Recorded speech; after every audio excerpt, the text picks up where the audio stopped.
మిత్రులందరికీ శుభోదయం. నేను మీ హరి. మరి సైకాలజీ నుంచి వరుస క్లాసులు అయితే జరుగుతున్నాయండి. చాలా చాలా చాలా ముఖ్యమైన క్లాసులు. మరి మీరు నిర్లక్ష్యం చేసే ప్రతి క్షణము కూడా మీరు మూల్యం చెల్లించుకోవాల్సి వస్తుంది. మరి నిన్నటి రోజున ఆల్రెడీ అపాయింట్మెంట్ ఆర్డర్స్ అయితే ఇచ్చేసారండి. మన యొక్క డిఎస్సి ఆస్పిరెంట్స్కి ఎవరైతే సెలెక్ట్ అయ్యారో వాళ్ళందరూ కూడా ఆర్డర్స్ అయితే ఇచ్చేశారు. అప్పుడు ఆ యొక్క మీటింగ్లో సీఎం చంద్రబాబు నాయుడు అదేవిధంగా లోకేష్ కూడా చెప్పడం జరిగింది. ప్రతి ఏటా డిఎస్సి ఉంటుంది, నవంబర్లో టెట్ ఉండి తీరుతుంది అని చాలా క్లియర్ కట్గా చెప్పారు. మరి దానిని దృష్టిలో ఉంచుకొని మీ యొక్క ప్రిపరేషన్ ప్రారంభిస్తారని, మరి మీకు తోడుగా మేము ఉంటామని భరోసాగానే వీడియోలు అయితే చేస్తున్నామండి. మరి ఇది ఓన్లీ బిట్లు తయారు చేసింది కాదండి, ఓన్గా మీకోసం నోట్స్ తయారు చేస్తూ దాన్ని ఎక్స్ప్లెయిన్ చేస్తూ దాని మీద బిట్స్ ఇస్తూ అన్నీ కూడా ఒక ప్లాన్ ప్రకారం చేయడం జరుగుతుంది. తప్పనిసరిగా అయితే వీడియోని అయితే లైక్ చేయండి. ఇంకా సబ్స్క్రైబ్ చేయకపోతే సబ్స్క్రైబ్ చేయండి. వరుసగా ఈ విధంగానే నోట్స్ ఇస్తూ మీకు వీడియోలు అయితే చేయడం జరుగుతుంది. మరి దగ్గరికి వెళ్ళే కొలది మన యొక్క గ్రాండ్ టెస్ట్లు అయితే రిలీజ్ అవుతుంటాయండి. వీడియో నచ్చితే తప్పనిసరిగా లైక్ చేయండి. మనం లేట్ లేకుండా టాపిక్లకు వెళ్ళిపోదాం. మరి ఇది 3వ వీడియో అండి. పెరుగుదల వికాసం నుండి వ్యక్తిలో సంభవించు వివిధ రకాల వికాసాల గురించి ఈ వీడియోలో పూర్తిగా చూద్దామండి. మొదటిది భౌతిక వికాసము, సాంఘిక వికాసము, ఉద్వేగ వికాసము, సంజ్ఞానాత్మక వికాసము, నైతిక వికాసము, భాష వికాసం. ఈ యొక్క 6 వికాసాల గురించి కూడా ఈ వీడియోలో పూర్తిగా చూద్దామండి. ఖచ్చితంగా ఒక బిట్టు లేదంటే 2 బిట్లు ఖచ్చితంగా వచ్చే మంచి వీడియో అండి. మీరందరూ కూడా కొద్దిపాటు చూసిన తర్వాత వదిలేస్తున్నారు. మరి ఒక టెక్స్ట్ బుక్ పూర్తిగా చదివినా కూడా 1 లేదా 2 బిట్లు రావడం కష్టమైపోతుంది. అలాంటిది ఒక 2 బిట్లు ఖచ్చితంగా వస్తాయన్న వీడియోని అంత మ్యాటర్ని తయారు చేసుకొని షార్ట్ చేసుకొని చాలా ఇంపార్టెంట్ బిట్లను నోట్అవుట్ చేసుకుంటూ తీసుకురావడం జరిగిందండి. తప్పనిసరిగా అయితే చూడండి, చివరి వరకు చాలా యూజ్ఫుల్గా ఉంటుందండి. మరి ఈ పైన చెప్పిన 6 వికాసాలన్నింటిలో కూడా ఆనువంశికత లేదా పరిసరాల ప్రభావం వల్ల మార్పు జరిగి వ్యక్తి యొక్క వ్యక్తిత్వంలో మార్పు రావడమే మూర్తిమత్వ వికాసం అండి. మొత్తం అన్ని వికాసాల గురించి కూడా ఇప్పుడు చూద్దామండి. ముందుగా భౌతిక లేదా శారీరక వికాసము మరియు చలన వికాసం గురించి చూద్దామండి. మరి పుట్టినప్పుడు శిశువు పొడవు ఎంత ఉంటాడు అంటే 18 నుంచి 20 అంగుళాలండి. సగటు యావరేజ్ చూసుకున్నట్లయితే 19 అంగుళాలు ఉంటాడు. పుట్టినప్పుడు శిశువు ఎంత పొడవు అంటే శిశువు పొడవు 19 అంగుళాలు, సింపుల్గా యావరేజ్ చేసుకున్నట్లయితే. అదే పుట్టినప్పుడు శిశువు బరువు ఎంత ఉంటాడు అంటే 2.5 నుంచి 3.5 కేజీలండి. ఈ మధ్యలో పుడుతుంటాడు. ఈ 3.5 కన్నా ఎక్కువ బరువుతో పుడితే బాహుబలి బాబు అంటారండి.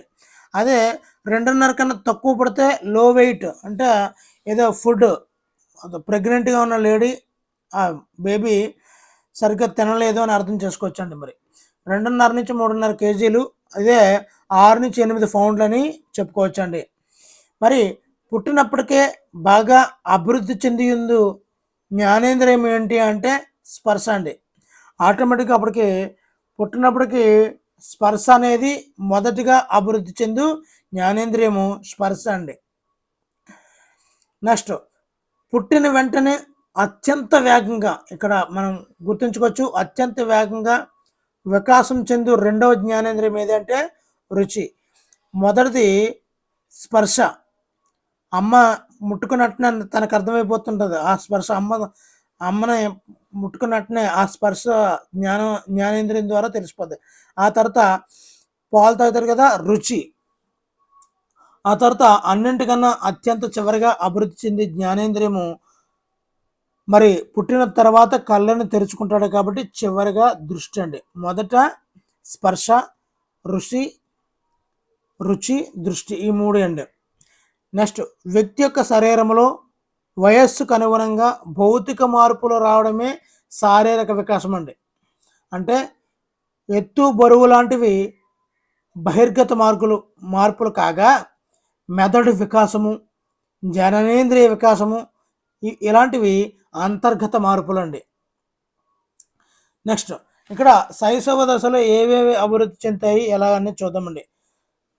మరి శైశవ దశలో పెరుగుదల, చలన వికాసము, జ్ఞానేంద్రియ వికాసం చాలా ఎక్కువ వేగంతో పెరుగుదల అనేది జరుగుతుంటుందండి.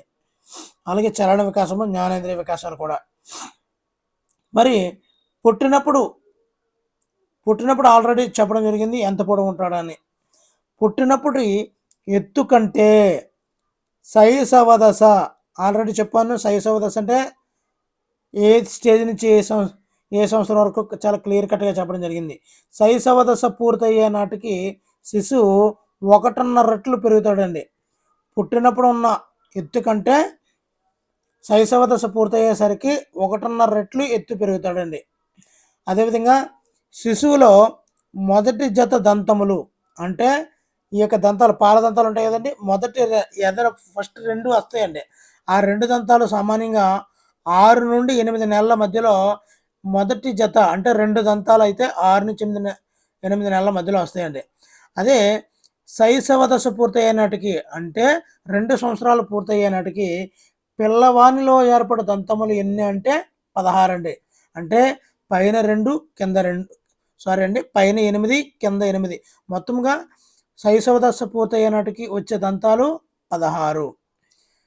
మరి అన్ని దశలలోకెల్లా శైశవ దశలో శిశు యొక్క మెదడు ఎక్కువగా పెరుగుతుందండి. శిశు యొక్క మెదడు ఎప్పుడు ఎక్కువ పెరుగుతుంది, ఏ దశలో పెరుగుతుందంటే శైశవ దశలో అండి. శైశవ దశలో. నెక్స్ట్ పుట్టినప్పుడు శిశు మెదడు బరువు, ఇక్కడ మెదడు బరువు పుట్టినప్పుడు ఒక బరువు ఉంటుంది కదండి, అది వయోజన బరువు మెదడు బరువులో 1/4 వంతు ఉంటుందండి. పుట్టినప్పుడు శిశుడు మెదడు బరువు అనేది వయోజని మెదడు బరువులో 1/4 వంతు ఉంటుందండి. నెక్స్ట్ పుట్టినప్పుడు తల నెలపలేని శిశువు సాధారణంగా 4వ నెలలో తల నిలపగలడండి. ఏ నెలలో? 4వ నెలలో తల నిలపగలడండి. ఇదంతా కూడా శైశవ దశలో జరిగే మార్పులండి. ఇప్పుడు పూర్వ బాల్య దశలో ఏం జరుగుతుంది? మరి ఈ పూర్వ బాల్య దశలో పెరుగుదల శైశవ దశలో జరిగినంత వేగంగా జరగదండి. శైశవ దశలోనే పెరుగుదల అత్యంత వేగంగా జరుగుతుంది. పూర్వ బాల్య దశలో కొద్దిగా నెమ్మదిగా జరుగుతుందండి. నెక్స్ట్ మగపిల్లల కంటే ఆడపిల్లల్లో పెరుగుదల త్వరగా జరుగుతుందండి. మగపిల్లల్లో కంటే ఆడపిల్లల్లో పెరుగుదల అనేది త్వరగా జరుగుతుందండి. నెక్స్ట్ శాశ్వత దంతాలు ప్రారంభమయ్యే దశ పూర్వ బాల్య దశ. ఇంతకుముందు చెప్పుకున్నాము శైశవ దశ పూర్తయ్యే నాటికి 16 దంతాలు ఏర్పడతాయి. అవి ఏ దంతాలు? పాల దంతాలు. కానీ ఇక్కడ పూర్వ బాల్య దశలో శాశ్వత దంతాలు ప్రారంభమయ్యే దశే పూర్వ బాల్య దశ అండి. మరి చలనాత్మక నైపుణ్యాలు నేర్చుకోవడానికి సహజ సంసిద్ధత ఏర్పడే దశే ఈ పూర్వ బాల్య దశ అండి. చలనాత్మక నైపుణ్యాలు చూసి నాన్న ఏ పని అయితే చేస్తుంటాడో సహజ సంసిద్ధంగా తను కూడా చేసేద్దామని ట్రై చేస్తుంటాడు. ఇప్పుడు నేను ల్యాప్టాప్ ట్రై చేస్తుంటే మా బాబు కూడా ల్యాప్టాప్ని ఆపరేట్ చేసేద్దామని చూసేస్తుంటాడు మీద పడిపోయి. ఆ విధంగా అనమాట. అదేవిధంగా చలనాత్మక నైపుణ్యము అనేది శారీరక వికాసములో భాగమేనండి ఇది కూడా. నెక్స్ట్ ఉత్తర బాల్య దశలో ఏ మార్పులు జరుగుతాయి? ఇతర దశలతో పోల్చినట్లయితే అతి తక్కువ వేగంతో జరుగుతుందండి. ఇక్కడ ఉత్తర బాల్య దశలో పూర్తి వయోజన వలె పని చేసుకోగల స్వయం సహాయక చలన నైపుణ్యాలు ఈ దశలో అభివృద్ధి చెందుతుంటాయండి. పూర్తి వయోజనుల వల్లే. ఇక్కడ చలనాత్మక నైపుణ్యాలు అనేవి 2 రకాలండి. ఒకటోది సూక్ష్మ కండర నైపుణ్యాలు, రెండోది సూక్ష్మ కండర నైపుణ్యాలు. ఉదాహరణగా మనం చూసుకున్నట్లయితే స్థూల కండర నైపుణ్యాలు. స్థూలం అంటే పెద్దదండి. నాట్యం చేయడం అంటే శరీరం మొత్తం కదలడం. కుంటేటప్పుడు శరీరం మొత్తం కదులుతుంది కాబట్టి ఇక్కడ దీన్ని స్థూల కండర నైపుణ్యాలు అంటారు. స్కిప్పింగ్ ఆడటం ఇవన్నీ కూడా స్థూల కండర నైపుణ్యాలు. మరి సూక్ష్మ కండర నైపుణ్యాలు అంటే రాయడం. ఇక్కడ రాసేటప్పుడు ఓల్ని చేతి యొక్క వేలను మాత్రం ఆడిస్తారు. బొమ్మలు వేయడం, ఇది కూడా చేతిని వేళ్ళను మాత్రం వాడుస్తారు. సూదిని పట్టుకోవడం, వేళ్లతో చేసేవన్నీ కూడా సూక్ష్మ కండర నైపుణ్యాలు అంటామండి. అదేవిధంగా భౌతిక వికాసానికి సంబంధించి లింగ సంబంధ భేదాలు అనేవి ఈ దశలో అంటే ఇక్కడ ఉత్తర బాల్య దశలో ఎక్కువగా జరుగుతుంటాయండి. నెక్స్ట్, మగపిల్లల కంటే ఆడపిల్లలు దాదాపు 1-2 సంవత్సరాల ముందే యవ్వనారంభ దశలోకి అడుగుపెడతారండి. వీళ్ళకి లైంగిక పరిపక్వత, సాంఘిక పరిపక్వత అనేది మగవాళ్ళ కంటే ఆడపిల్లల్లో 1 లేదా 2 సంవత్సరాల ముందే ఉంటారండి. అందుగురించనే మన పెద్దలు చెప్తుంటారు, సమవయస్కులు కాకుండా ఒక 2 సంవత్సరాలు నుంచి 5 సంవత్సరాల లోపు ఉన్నటువంటి పెద్దవాళ్ళని ఇచ్చి పెళ్లి చేయాలి అని. ఎందు గురించి అంటారంటే, సమవయస్కులైతే లైంగిక పరిపక్వత ఇంబ్యాలెన్స్ వస్తుంది కాబట్టి వాళ్ళ మధ్య తగువులు వచ్చే అవకాశం ఉంటుంది అనే ఉద్దేశంతోనే మగవాళ్ళు 2 సంవత్సరాల నుంచి కొద్ది పెద్దవాళ్ళు వాళ్ళని చూసి పెళ్లి చేయాలి అంటుంటారనమాట. అది దానికి కారణం. నెక్స్ట్, కౌమార దశ. లైంగిక అవయవాలు పూర్తిగా పరిపక్వతకు వచ్చే దశే కౌమార దశ అండి. లైంగిక అవయవాలు పూర్తిగా పరిపక్వతకు వచ్చే దశ కౌమార దశ. అడలాసెన్స్ అనే పదానికి మూలము లాటిన్ పదం అండి. ఏ పదం నుంచి వచ్చింది? అడలాసెన్స్ అనే పదము లాటిన్ భాషా పదం నుంచి వచ్చిందండి. అది అడలాసిరి అనే లాటిన్ పదం నుండి వచ్చిందండి అడలాసెన్స్ అనేది. మరి ఈ అడలాసిరి అనేది పరిపక్వతకు వచ్చుట అని అర్థం అండి. అడలాసిరి అంటే పరిపక్వతకు వచ్చుట అని అర్థం. మరి శిశువు లైంగికతలో పరిపక్వతను పొందినప్పుడు కౌమారుడిగా మారినట్లు మనం చెప్పుకోవచ్చండి. నెక్స్ట్, వేగవంతమైన పెరుగుదల కనిపించే దశ ఏదంటే కౌమార దశ అండి. వేగవంతమైనటువంటి పెరుగుదల కనిపించే దశే కౌమార దశ అండి. దీన్ని పెరుగుదల ధార అని కూడా అని చెప్తుంటామండి మనం. మరి తక్కువ సమయంలో దేహంలో శారీరక పరంగా ఎక్కువ మార్పులు కనిపిస్తాయండి.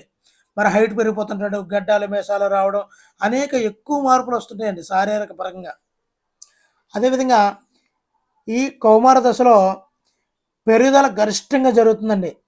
మరి ఈ కౌమార దశ అంతంతో ఈ పెరుగుదల అనేది ఆగిపోతుంది. అందుకే చెప్తున్నాం టీనేజ్లో హైట్ పెరుగుతాడు అని చెప్తుంటాం కదా. ఎప్పుడైతే టీనేజ్ అయిపోతుందో అప్పుడే హైట్ అనేది ఆగిపోతుందండి. మరి ఈ దశలోనే, ఈ కౌమార దశలోనే అప్పటి వరకు ఉన్నటువంటి చిన్నపిల్లవాడికి గడ్డాలు మేసాలు వచ్చి ఒక్కసారి హైట్ రాబోడికి పిల్లల్లాగా ఉండవలను, పెద్దవారి వాళ్ళ ఉండవల్ల తెలియక అయోమయానికి గురి అవుతుంటాడండి. ఒకేసారి శరీరం చేంజ్ అయిపోతుంటుంది. హైట్ అయిపోవడం, గడ్డాలు మేసాలు ఇవన్నీ అది అమ్మాయిలో కూడా చేంజెస్ ఉంటాయి. అప్పుడు పిల్లల్లా ఉండాలో పెద్దవారిలో ఉండాలో తెలియక అయోమయానికి గురవుతుంటారండి ఈ కౌమార దశలో ఉన్నవాళ్ళు.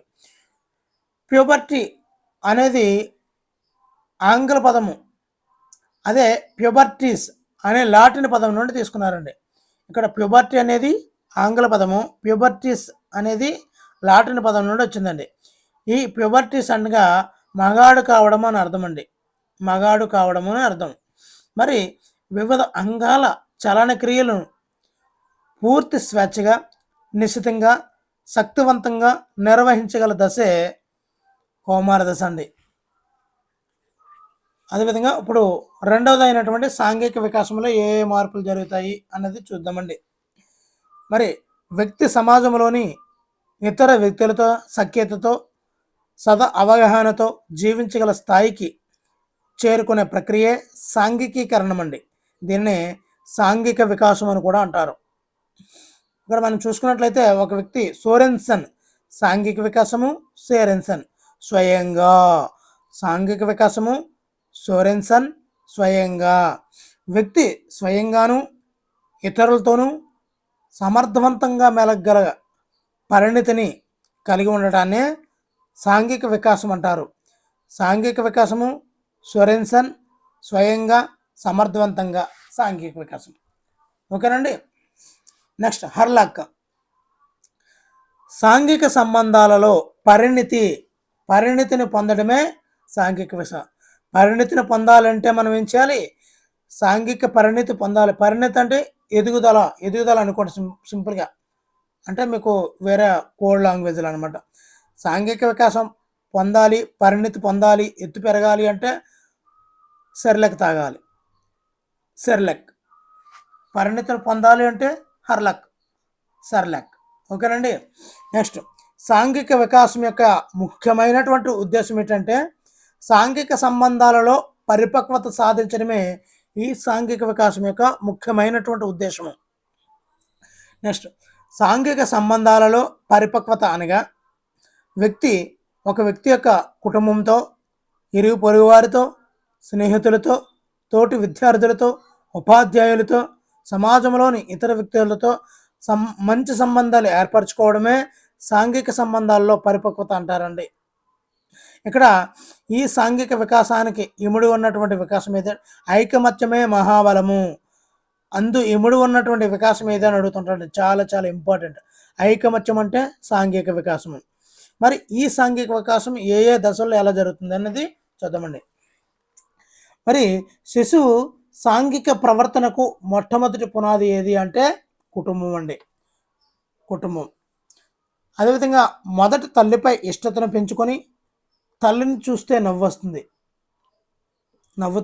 ఆ పిల్ల బేబీ తల్లిని చూస్తే నవ్వుతుంది. ఇదే సాంఘిక వికాసానికి అంకురార్పణ. మొదట శిశువు తన తల్లిపై ఇష్టతను పెంచుకొని తల్లిని చూస్తే నవ్వుతుందండి శిశువు.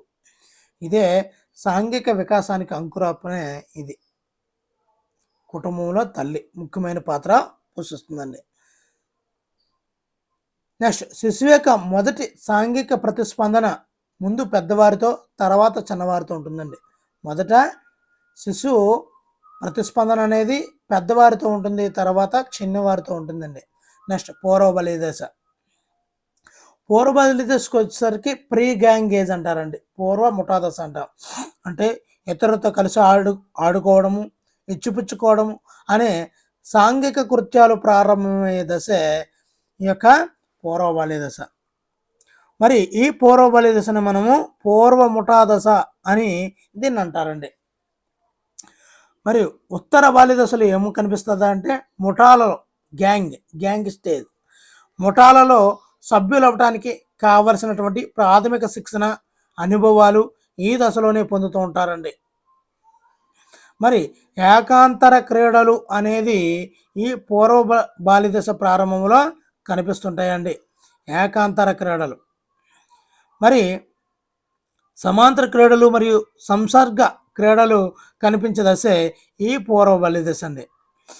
పూర్వ బాల్య దశ ప్రారంభంలో ఏకాంతర క్రీడలు కనిపిస్తే పూర్వ బాల్య దశ మధ్యలోకి వచ్చేసరికి ఈ యొక్క సమాంతర క్రీడలు, సంసర్గ క్రీడలు కనిపిస్తుంటాయండి. అదేవిధంగా సహచర క్రీడలు కూడా ఆడుకుంటుంటారండి. మరి బాలబాలికలతో స్నేహాలు ఏర్పరచుకోవడం. ఈ యొక్క ఫ్రెండ్స్ ఉంటారు కదా, ఈ యొక్క ఫ్రెండ్స్తో స్నేహాలు ఏర్పరచుకోవడం, అది అమ్మాయిలు అవనియండి, అబ్బాయిలు అవనియండి, ఆ స్నేహాలు ఏర్పరచుకోవడం అనేది కూడా ఈ యొక్క పూర్వ బాల్య దశలో జరుగుతుందండి. మరి ఈ దశ పూర్తయ్యేనాటికి స్నేహితులు తమను అంగీకరించే ప్రవర్తన నేర్చుకుంటారు. అంటే ఎదుటి వాళ్ళతో సఖ్యంగా మాట్లాడే తీరుని నేర్చుకుంటారండి ఈ పూర్వ బాల్య దశ పూర్తయ్యేనాటికి. మరి ఈ దశ అంతానికి అంటే ఈ దశ చివరికి పిల్లల్లో నాయకత్వ లక్షణాలు అభివృద్ధి చెందుతాయండి. లీడర్షిప్ క్వాలిటీస్ అనేవి ఈ పూర్వ బాల్య దశ అంతానికి అభివృద్ధి చెందుతాయండి. మరి ఈ దశలో అలవర్చుకున్నటువంటి సాంఘిక ప్రవర్తనలు అంటే ఏ విధంగా మూవ్ అవ్వాలి, ఇతరుల ఫ్రెండ్స్తో కానీ ఏ విధంగా ఇచ్చిపుచ్చుకోవాలి, ఇలాంటి సాంఘిక ప్రవర్తనల ఆధారంగానే భవిష్యత్తులో కూడా సాంఘిక సర్దుబాటు ఆధారపడి ఉంటుంది. ఇక్కడ వికాసం అనేది ప్రొడక్షన్ చేయగలం కదా, ఆ విధంగా అక్కడ ఉన్నటువంటి పూర్వ బాల్య దశలో అలవర్చుకున్నటువంటి సాంఘిక ప్రవర్తనల ఆధారంగా భవిష్యత్తులో ఎటువంటి సాంఘిక సర్దుబాటు చేసుకుంటాడు అనేది అర్థమైపోతుందండి. ఆ విధంగానే ఉంటాడనమాట. నెక్స్ట్, ఉత్తర బాల్య దశ. దీనిని ఏమంటాం మనం? ముఠా దశ అని అంటామండి. ఈ దశలో ఏం చేస్తారు? సమవయస్కులతో ముఠాలు అయితే ఏర్పడతాడండి, గ్యాంగేజ్. అదేవిధంగా జట్టు భావన, గ్రూప్ కాన్సెప్ట్ అనేది డెవలప్ చెందే దశ ఏది అంటే ఈ యొక్క ఉత్తర బాల్య దశ అండి. అదేవిధంగా ముఠా క్రీడలు, గ్యాంగ్ గేమ్స్, అదేవిధంగా సాంఘిక క్రీడలు కూడా కనిపించే దశే ఉత్తర బాల్య దశ. ఇక్కడ పూర్వం బాల్య దశలో మగ ఆడపిల్లలతో కలిసి ఆడుకుంటుండడం జరుగుతుంటుంది. కానీ ఈ ఉత్తర బాల్య దశకు వచ్చేసరికి మగ ఆడపిల్లలు వేరు వేరు జట్లుగా ఏర్పడి తమ తమకు అనుగుణమైన జట్టు సమూహ ఆటలో ఆడుకుంటుంటారండి.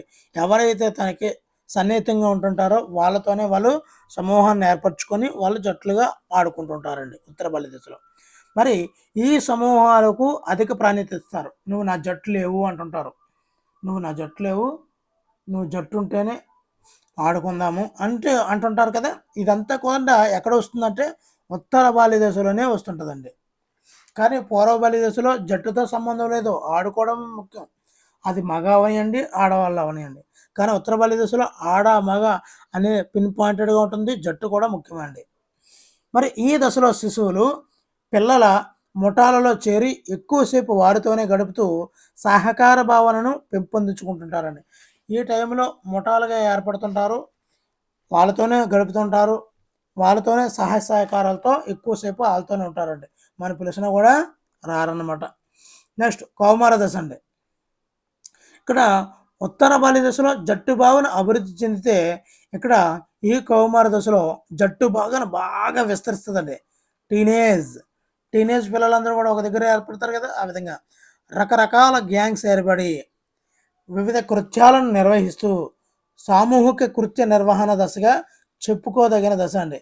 ఈ టైంలో రకరకాల అలవాట్లు వచ్చేస్తుంటాయండి. కౌమార దశలో జట్టు భావన ఎప్పుడైతే ఏర్పడిందో బాగా విస్తరిస్తారు. వాడు మనం చెప్పకుండానే అనేక పనులు చేసేస్తుంటాడు పిల్లవాడు, టీనేజ్ పిల్లవాడు. వివిధ కృత్యాలను నిర్వహిస్తుంటాడు. అవి ఏ కృత్యాలు మీకు బాగా తెలుసు. నెక్స్ట్ పాత్ర గుర్తింపు, స్వయంత్రేచ్ఛకు, పాత్ర గుర్తింపు, పాత్ర సందిగ్ధకు వ్యక్తి ప్రాధాన్యత ఇస్తాడండి. అంటే ఐడెంటిటీ, నేనున్నాను అనే ఐడెంటిటీ చూపించుకోవడానికి ఎక్కువ కుతూహల పడుతుంటాడు. ఆ డ్రెస్సింగ్ స్టైల్ ఏంటి, ఆ నడక తీరేంటి, వాడి యొక్క బిహేవియర్ ఏంటి, అన్నీ కూడా పాత్ర గుర్తింపుకు ప్రాధాన్యత ఇస్తాడండి. పగటి కళలు ఎక్కువగా కంటుంటాడండి, ఎక్కువగా పగటి కళలో కంటూ ఉంటాడు. అదేవిధంగా సంఘ వ్యతిరేక కార్యక్రమాల్లో పాల్గొనడానికి ఏమాత్రం వెనకాడండి. తల్లిదండ్రుల మీద వ్యతిరేకపడుతుంటాడు. అలాగే ఏదైనా కోపం వస్తే వెంటనే సంఘ వ్యతిరేక కార్యక్రమాల్లో ఈ కౌమార దశలో ఉన్నటువంటి వ్యక్తి వేగంగా వెనకాడండి, వెంటనే చొరవ చూపుతుంటాడు. మరి కౌమార దశలో వ్యక్తులు విలువల ఆధారంగా, వాల్యూస్ ఆధారంగా స్నేహితులను ఎంచుకుంటుంటారండి. అదేవిధంగా వ్యక్తి పూజ, అదేవిధంగా నాయకారాధన ఎక్కువగా కనిపిస్తుంటాడండి. నాయకారాధన బాగా తెలుసు కదండి, వ్యక్తి పూజ. ఉదాహరణగా మనం చూసినట్లయితే రాము తన గదిలో చిరంజీవి బొమ్మలను గోడ నుండి అతికించి చిరంజీవి పటానికి పూలమాల వేసి ఉన్నాడండి. ఇది నాయకారాధన అండి. చిరంజీవి చిత్రపటం నాయకారాధన, కౌమార దశ. ఈ యొక్క కౌమార దశను గుర్తింపు కోసం, పాత్ర గుర్తింపు కోసం ప్రాకులాడే వయసుగా చెప్పుకోవచ్చు అని చెప్పిన వారు ఎవరండి? ఎరిక్ ఎరిక్సన్ అండి. కౌమార దశను గుర్తింపు కోసం ప్రాకులాడే వయస్సు అంటే పాత్ర గుర్తింపుగా చెప్పిన వారు ఎవరంటే ఎరిక్సన్. ఈ పాత్ర గుర్తింపుగా ఏ దశను ఎరిక్సన్ చెప్పారు అంటే కౌమార దశనండి, కౌమార దశను. నెక్స్ట్ పిల్లవాని వలన లేదా వయోజన వలన ఉండాలా అనే సందిగ్ధ దశలో ఉండే శిశు వికాస దశ ఏది అంటే కౌమార దశ అండి. అదేవిధంగా తల్లిదండ్రులతో ఎక్కువగా ఘర్షణ పడే దశ ఏది అంటే కౌమార దశ అండి. తల్లిదండ్రులు కూడా ఆ టైంలో జాగ్రత్తగానే మాట్లాడాలి, నొచ్చుకోకుండానే మాట్లాడాలి. ఉపాధ్యాయుడితో సైతం అందరూ కూడా నొచ్చుకోకుండానే మాట్లాడాలి ఆ పిల్లవాడితో.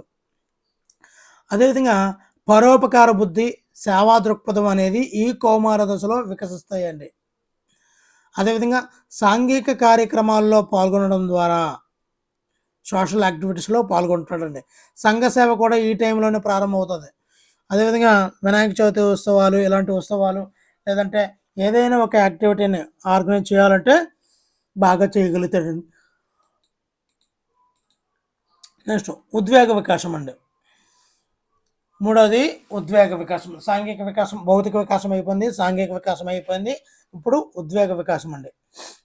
మరి వ్యక్తి తన ఉద్వేగాలను అదుపులో పెట్టి వాటిని సమతుల్య స్థితిలో ఉంచగలగడమే ఉద్వేగ వికాసము లేదా ఉద్వేగ పరిణితి అంటారండి. ఉద్వేగాలను అదుపులో పెట్టి అవసరమైన దగ్గర సమతుల్య స్థితిలో ఉంచగలడమే. అవసరమైనప్పుడు కోపం రావడం, అవసరమైనప్పుడు లేనప్పుడు తగ్గడము. ఇలాంటి ఉద్వేగ పరిణితి అనేది చెందడమే ఉద్వేగ వికాసం అండి. ఉద్వేగం అంటే చూద్దామండి. జీవి బాహ్య పరిసరాలతో తీవ్రమైనటువంటి ఉద్దీపనలకు ప్రతిస్పందన చేసేటప్పుడు, అంటే ఉద్దీపన అంటే ఎదుటి వాళ్ళు మాట్లాడేటప్పుడు, ప్రతిస్పందన అంటే మనం మాట్లాడుతుంటాం కదా, అది చేసేటప్పుడు అంతరంగికంగా శరీరంలో వచ్చే మార్పుల వల్ల ప్రవర్తనలో కనిపించే తీవ్ర స్థితి. కొంతమంది మాట్లాడుతుంటే కోపం వచ్చేస్తుంటుంది, కానీ ఆ యొక్క కోపాన్ని అవసరమైనంత వరకు ఉపయోగించగలడు. అంటే కోపాన్ని ఉపయోగించగల స్టేజ్లో కోపాన్ని ఉపయోగించగలడం, శాంతాన్ని ఉపయోగించగల స్టేజ్లో శాంతాన్ని ఉపయోగించడం. సో ఈ విధంగా ఉపయోగించగలడం ఉద్వేగ వికాసం అండి. మరి ఇక్కడ వుడ్వర్త్ ఏమన్నాడు అంటే, ఉద్వేగం గురించి వుడ్వర్త్ ఏమన్నాడు అంటే, కలియబెట్టిన మానసిక స్థితినే ఉద్వేగము అన్నాడండి. కలియబెట్టిన మానసిక స్థితినే ఉద్వేగం అన్నాడు. మరి దీన్ని ఇంగ్లీష్లో ఏమంటామంటే ఎమోషన్ అంటామండి. ఉద్వేగాన్ని ఇంగ్లీష్లో ఎమోషన్ అంటారు. ఎమోషన్ అను ఆంగ్ల పదమునకు మూల పదం ఒకటి ఉంది, అది లాటిన్ పదం నుంచి వచ్చిందండి. దీన్ని మనము ఎమోవీర్ అంటాం. ఎమోవీర్ అనే లాటిన్ పదం నుండి ఆంగ్ల పదమైనటువంటి ఎమోషన్ అనేది వచ్చింది. ఎమోషన్ అంటే ఉద్వేగం. మరి ఈ లాటిన్ పదంలో ఉన్నటువంటి ఎమోవేర్ అనగా అర్థం ఏంటంటే ఉద్రేకపరచుట, కలియబెట్టుట, ఉత్తేజపరచుట అని మనం చెప్పుకోవచ్చు. మరి ఈ కలియబెట్టిన మానసిక పరిస్థితే ఉద్వేగం అని చెప్పింది ఎవరు? వుడ్వర్త్ అండి. గుర్తుపెట్టుకోండి, ఉద్వేగం గురించి వుడ్వర్త్ మాత్రమే చెప్పాడు ఇక్కడ. కలతపడినటువంటి ఒక మానసిక స్థితి, అనుభూతులు గాఢమయ్యి ఉత్తేజిత పూరితమైనప్పుడు వ్యక్తి ప్రవర్తన ద్వారా కనిపించేవి ఉద్వేగాలు. ఉద్వేగాలు అనేవి రెండు రకాలండి. అనుకూల ఉద్వేగాలు, ప్రతికూల ఉద్వేగాలు. అనుకూలం అంటే తనకు అనుకూలమైనటువంటి ఉద్వేగాలు, ప్రేమ, వాత్సల్యం, ఆనందం, ఉల్లాసం, సానుభూతి, ఇవన్నీ కూడా అనుకూల ఉద్వేగాలుగా మనం చెప్పుకోవచ్చు. ప్రతికూల ఉద్వేగాలు అయితే భయం, కోపం, అసూయ, విచారం, ఆందోళన, చిరాకు, ఇవన్నీ కూడా ప్రతికూల ఉద్వేగాలు. దీనిని ప్రతికూల ఉద్వేగాలు అంటారండి. ఉద్వేగాలకు మూలం సహజాతాలండి. ఉద్వేగాలకు మూలం ఏంటి? సహజాతాలు. ఈ సహజాతాలు అనేవి మానవునకు పుట్టుకతో పాటే, అంటే అంటే తనతో పాటు, జాతం, సహజాతం అంటే పుట్టుకతో పాటే అనగా జన్మతా వచ్చే సహజ సిద్ధ మనోశారీరక ప్రవృత్తులు. అంటే మన పుట్టుకతో పాటు మనం కొన్ని సహజ శక్తులు కలిగి ఉంటాం, వాటినే సహజాతాలు అంటామండి. మరి మెక్డోగల్ ఏమన్నాడు అంటే, వ్యక్తి యొక్క ప్రతి ఉద్వేగం కూడా, వ్యక్తి చేసే ప్రతి ఉద్వేగం కూడా ఒక సహజాతాన్ని అనుసరించి ఉంటుంది. మెక్డోగల్ ఏం చెప్పాడు? వ్యక్తి యొక్క ప్రతి ఉద్వేగం కూడా ఒక సహజాతాన్ని అనుసరించి ఉంటుంది. ఇక్కడ సహజాతం అంటే ఉద్వేగాలకు మూలమే సహజాతాలండి. ఇక్కడ శైశవదశలో ఎటువంటి ఉద్వేగాలు కలిగి ఉంటారో ఒకసారి చూసేద్దామండి. శిశువులో ఏర్పడు మొట్టమొదటి ఉద్వేగం ఏంటంటే ఉత్తేజం అండి. ఉత్తేజం, ఎగ్జైట్మెంట్. శిశువులో ఏర్పడు మొట్టమొదటి ఉద్వేగం ఏంటి? ఉత్తేజము. దీనిపై, ఈ ఉత్తేజంపై ఎవరు పరిశోధనలు చేసేవారు అంటే బ్రిడ్జెస్ అండి, క్యాథరిన్ బ్రిడ్జెస్. ఉద్వేగం మీద, ఈ ఉత్తేజం మీద పరిశోధన ఎవరు చేశారంటే బ్రిడ్జెస్ అండి. ఉత్తేజం వస్తే ఎక్కడికి వెళ్ళాలి? మనం బ్రిడ్జ్ ఎక్కాలన్నమాట. ఎగ్జైట్మెంట్ వస్తే ఏం చేయాలి? బ్రిడ్జ్ ఎక్కాలి. బ్రిడ్జ్ ఎక్కి ఆ ప్రదేశాన్ని అంతా ఆ ఉత్తేజంతో బ్రిడ్జ్ మీద చూడాలన్నమాట, క్యాథరిన్ బ్రిడ్జ్. ఓకేనండి. మరి ఈ యొక్క వాట్సన్ ప్రకారము నవజాత శిశువు వ్యక్తపరచు 3 ప్రాథమికమైనటువంటి ఉద్వేగాలు ఉంటాయి. ముందు సంతోషము, కోపము, భయం. ఈ వాట్సన్ ప్రకారం అండి.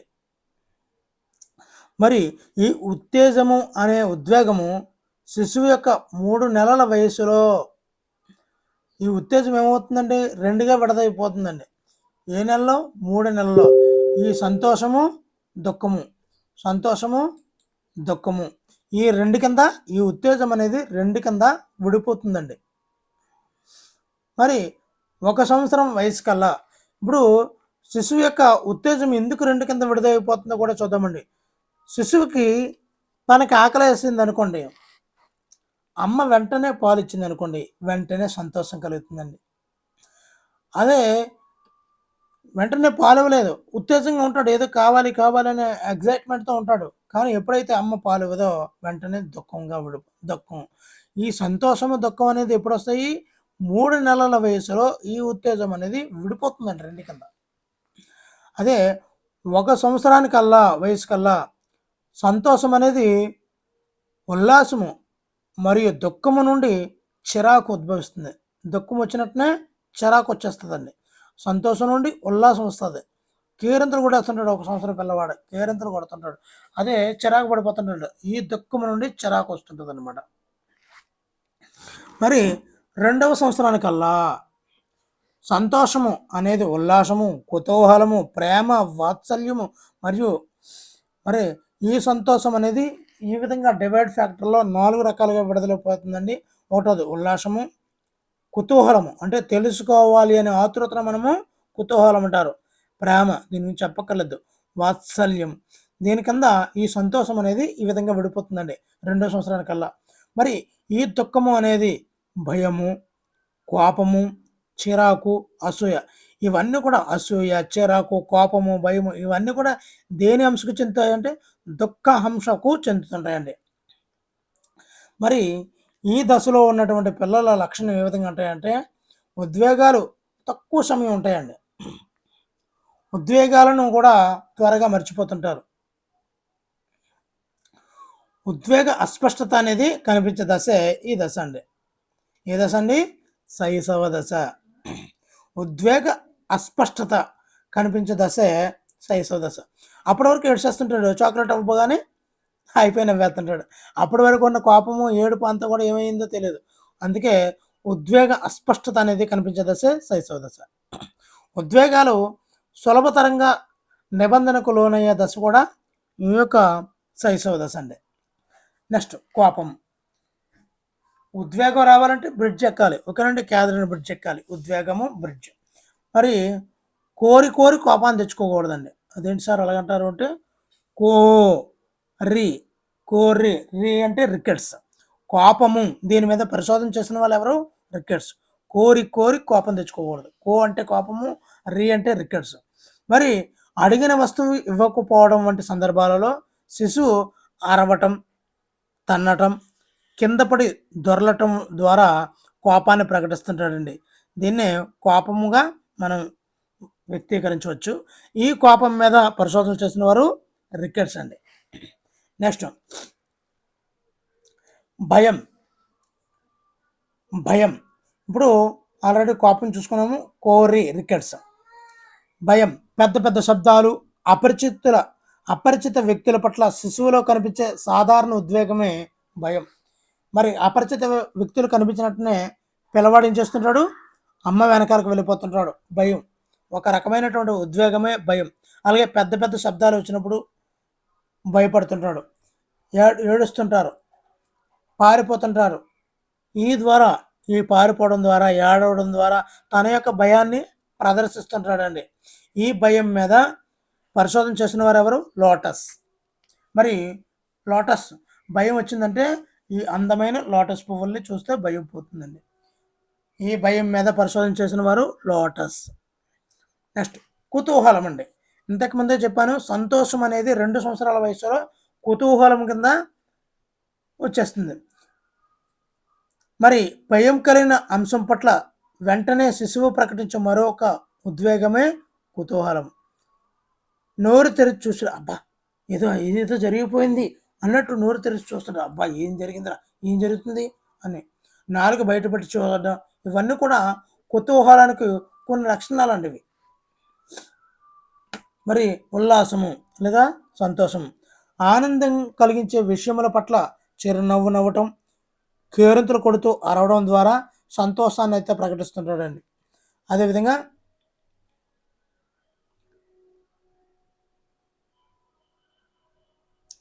ప్రేమ, శిశువుతో ఆడుకోవడము, అవసరాలు తీర్చడం వల్ల వారి పట్ల ప్రేమను హత్తుకోవడం, ముద్దు పెట్టుకోవడం ద్వారా తన యొక్క ప్రేమను ప్రదర్శిస్తుంటాడండి. అదేవిధంగా ఒక వ్యక్తిని ఎన్ఎస్ఎస్, ఎన్సిసి లాంటి కార్యక్రమాల్లో పాల్గొనేటట్లు చేసినట్లయితే అతనిలో కూడా సాంఘిక వికాసం అనేది పెంపొందించవచ్చండి. అదేవిధంగా సాంఘిక క్యాంపులు, సాంఘిక సమూహిక భోజనాలు, పిక్నిక్స్ ఏర్పాటు చేస్తారు కదా. సాంఘిక వికాసం పెంపొందడానికే ఈ యొక్క పిక్నిక్స్, ఎదుటి వాళ్ళతో ఎలా మాట్లాడేయాలి, ఎలా కలిసిమెలిసి ఉండాలి అనేవి పిక్నిక్స్ అనేవి బాగా ఉపయోగపడతాయండి. కానీ ఇప్పుడు ఇంతకుముందు కాలంలో ఊరు మొత్తం ఒకే పిక్నిక్ ఉండేది, ఇప్పుడు క్యాస్ట్ల వారీగా పిక్నిక్లు అయిపోయాయండి. లేదంటే కుటుంబాలే సరదా పిక్నిక్ వెళ్దామని చెప్పి ఆ కుటుంబం అలా రెడీ చేసుకుని ఏదో పులిహోర తయారు చేసుకుని వెళ్ళిపోతున్నారు. అలాంటప్పుడు సాంఘిక వికాసం ఏ విధంగా అభివృద్ధి చెందుతుందో నాకైతే అర్థం కాలేదు. ఎప్పుడు కనిపించే కుటుంబ సభ్యులే అక్కడ కూడా కనిపిస్తారు, అంతే తప్ప ఎదుటి వ్యక్తులతో పరిచయం అనేది పెద్దగా ఉండదండి. అదేవిధంగా జట్టు కృత్యాలు, గ్రూప్ యాక్టివిటీస్, సామూహిక సేవా కార్యక్రమాల్లో కూడా విద్యార్థులు పాల్గొనేటట్లు చేయడం వల్ల సాంఘిక వికాస అభివృద్ధిని డెవలప్ చేయవచ్చండి. అదేవిధంగా కామన్ స్కూల్ విధానం, ఇది కూడా సాంఘిక వికాసానికి కోరుతుందండి. మరి పాఠశాలలో అమలు చేయు సహపాఠ్య కార్యక్రమాలు, ఇవి కూడా సహపాఠ్య కార్యక్రమాలు విద్యార్థుల్లో సాంఘిక వికాసాన్ని అభివృద్ధి చేస్తాయండి. ఏదైనా ఒక ప్రాజెక్ట్ చేయమన్నారనుకోండి, ఆ ప్రాజెక్టులో విద్యార్థులందరూ కూడా ఒకరికొకరు సహకరించుకుంటూ ఆ ప్రాజెక్ట్ని అయితే ఫినిష్ చేస్తారు. అది ఫినిష్ చేసే క్రమంలో సాంఘిక వికాసం అనేది అభివృద్ధి జరుగుతుందండి. నెక్స్ట్, పెన్ను పోగొట్టుకొనిన సహ విద్యార్థికి తన వద్ద ఉన్నటువంటి మరో పెన్నుని ఇవ్వడం అనేది విద్యార్థులని సాంఘిక వికాసాన్ని సూచిస్తుందండి. మరి పెన్ను పోయిందిరా, నా దగ్గర పెన్ను లేదు, ఎవరైనా పెన్ను ఇవ్వండి అంటే నా దగ్గర ఉంది ఇస్తున్నాను అని చెప్పి, అంటే అక్కడ విద్యార్థుల సాంఘిక వికాసం అనేది డెవలప్ అవ్వడానికి ఒక అవకాశం ఉంటుందండి. ఒక కబడ్డీ ఆటలోని జట్టులోని సభ్యులు ఒకరికొకరు సహకరించుకుంటూ ఆడటం అనేది వారందరిలోని కూడా సాంఘిక వికాసాన్ని సూచిస్తుందండి. నెక్స్ట్, ఉద్వేగ వికాసం, వ్యక్తి ఉద్వేగాలను అదుపులో పెట్టి వాటిని సమతుల్య స్థితిలో పరచగలడమే ఉద్వేగ వికాసం. ఇది ఆల్రెడీ చెప్పానండి. ఎమోవేర్ ప్రతికూల శైశవ దశ, క్యాథరిన్ బ్రిడ్జెస్ ప్రవర్తనవాదండి, ఇవన్నీ కూడా చెప్పడం జరిగింది. ఇక్కడ అసూయ అండి, తాను కావాలనుకున్నది ఇతరులు పొందినప్పుడు ఏర్పడే ఉద్వేగం అసూయ. నేను కావాలనుకున్నది ఇతరుల దగ్గర ఉంది, వాళ్ళు పొందారు, నేను ఫస్ట్ ప్రైజ్ రావాలనుకున్నాను కానీ వాళ్ళు పొందారు, అలాంటప్పుడు వాళ్ళ మీద అసూయ ఏర్పడుతుందండి పిల్లలకి. అప్పుడు వాళ్ళు ఏ విధంగా బహిర్గతం చేస్తారు, వేలు చిక్కుతుంటారంటే అప్పుడు వాడు తప్పుగా ఆడాడు అందువల్ల గెలిచాడు, లేదంటే వాళ్ళకి వాళ్ళు చెప్పేశారంటూ జాడులు చెప్తుంటాడండి. ఇది అసూయకి కారణాలుగా మనం చెప్పుకోవచ్చండి. అసూయకు ప్రధానమైన కారణాలు తల్లిదండ్రుల పక్షపాత వైఖరి అండి. ఆ అసూయ ఏర్పడిందంటే తల్లిదండ్రుల యొక్క వైఖరిని బట్టి పిల్లలకి ఆ లక్షణాలు అయితే వస్తుంటాయండి. ఇతరులతో పోల్చి అవమానించడం, ఈ యొక్క అసూయ మీద పరిశోధన చేసిన వారు ఎవరంటే సివెల్ అండి. ఎలా చూడాలి మనం, బాగా చూడాలి. ఎదుటి వాళ్ళని వెల్గా చూస్తే అసూయ అనేది రాదు. అంటే చూడు, బాగా, గుడ్గా. దేని చూడాలి, అసూయ లేకుండా చూడాలి. ఓకేనండి.